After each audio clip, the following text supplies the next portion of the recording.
you talk about the history of video games, there's a couple games that you have to talk about, like Pong and Pac-Man and Super Mario Brothers, that really influenced the entire video game industry. And Xevious is one of those titles. Xevious influenced the vertical shooting game genre more than any other game, and is, in my opinion, one of the best video games ever made. And incredibly challenging, frustrating, and enjoyable all at the same time. This game was released in 1982 and has fortunately seen a comeback on Xbox Live. And I think Xbox Live is tremendous. And the Xbox Live Arcade, bringing back the old school games from the 80s and platformers from the 90s. And I can't say enough good things about Xbox Live. Not only does it bring back these great old school games, but it brings them back in high definition. You can play them through your HDMI cable into an HD TV, and it's just tremendous. Xevious is presented in its original native aspect ratio as you would have played it in the arcade, which is like a television laid on its side.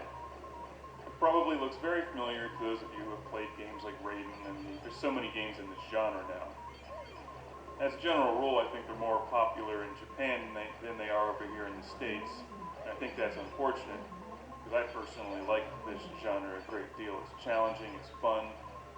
As you know on this show, I love being the lone, daring starfighter against countless enemies, impossible odds, on a questionable, vague mission that usually doesn't matter anyway, because what's the point of this game is to get through it, to have fun, to rack up points, and to shoot things and watch them blow up.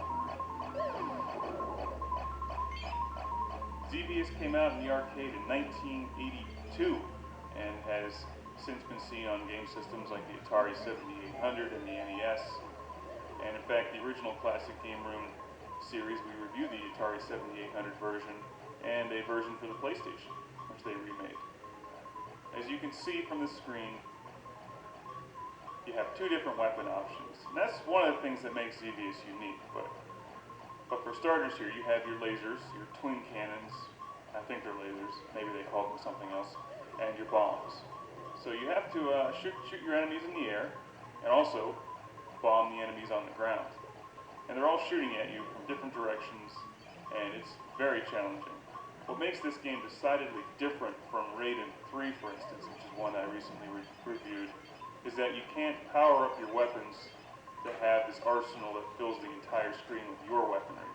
You're basically limited to the two weapons that you start with.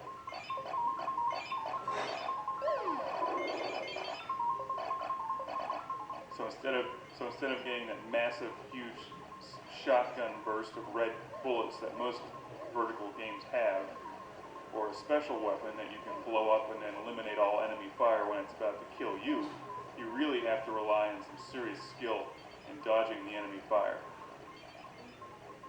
Now, I generally forget the story of Xevious. You can find it online, I'm sure. But you do encounter a couple bosses as you continue on in the game. And wave after wave of enemy. The variety of enemies changes on you. And my favorite part of this game, something I've loved since I was a kid and played this on my Atari 7800, is those spinning metal plates that come at you. At the time, those were just amazing. That kind of graphics in a video game was just unbelievable. Xevious was way ahead of its time. And you can see why it influenced this genre so much. And just these simple things like the little tank boats in the water. You can't just bomb them. You have to actually lead them with your bomb and hope that they run into it.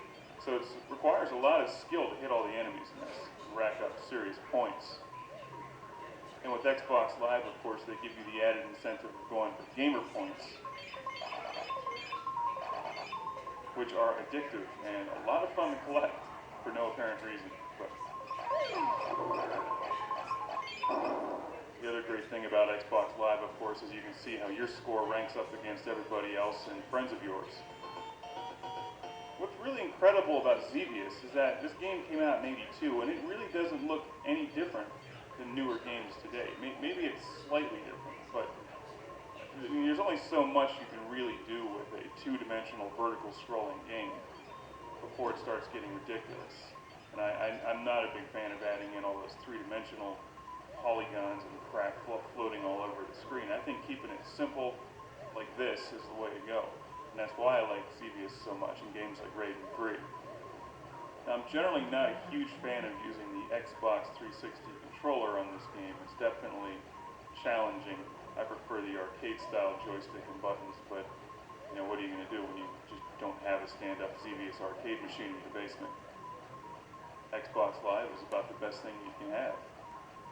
So it does require some skill to hammer away at the button, and also remember to bomb your enemies at a precise time. This is not a game where you can just hold down the fire button. It does give you an option to do a manual shot where you just fire at the rate that I'm firing at now, and also I use my other trigger to hold down the auto fire. So if a wave of enemies comes at me, I hold down that trigger and it lets off a machine gun burst of shots. But you cannot just hold down a consistent auto fire for the entire game. And for whatever reason, the music, although it just repeats itself over and over again, it never gets old. And maybe that's just because Xevious is that awesome. Here are the metal plates. Like, just look at those.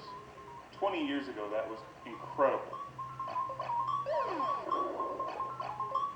They're tough too. You have to dodge those things. You can't blow them up, so you have to dodge them. And then the enemy fire is coming at you, and then you get caught in between the enemy fire and the spinning metal plates, and it kills you. I love to see the resurgence in arcade titles on Xbox Live.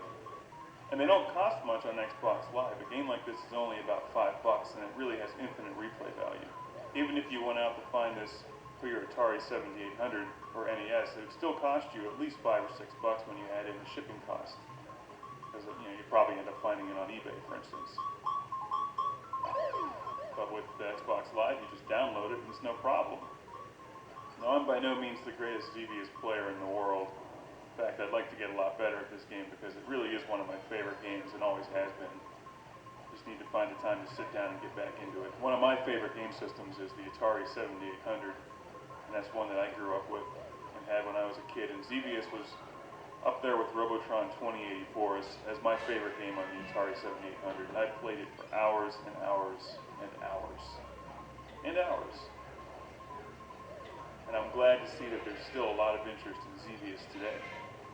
If you like this genre, you've never played Xevious before, you owe it to yourself to pick this game up on Xbox Live or the 7800 or the NES, and you've got to play Xevious. If you're really hardcore, you can go out and buy a real stand-up coin-op Xevious machine like they would have had it in the arcades in the 80s, and you can put that in your living room, in your house. And your wife can come home and be like, "Where's all the furniture?" And you're like, "Well, I put it outside because we got a Xevious machine." And she may start to get red and get mad at you. Well, why do you need furniture when you have a Xevious machine? The whole point is to stand there and play Xevious. I mean, it's only common sense.